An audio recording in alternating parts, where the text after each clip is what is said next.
T Devaprasad എന്ന് പറയുന്ന എഴുത്തുകാരൻ എഴുതിയ യേശുവിൻ്റെ അമ്മ അറിയാത്ത കഥകൾ എന്ന പുസ്തകത്തിൽ കാവ്യഭാവനയിൽ ഇങ്ങനെ ഒരു ചോദ്യം ഉന്നയിക്കുന്നുണ്ട്.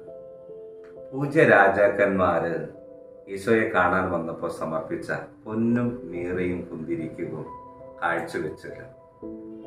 മീറയും കുന്തിരിക്കവും ഒരുപക്ഷെ ദേവാലയത്തിലേക്ക് കൊടുത്തു വിട്ട് കാണാം.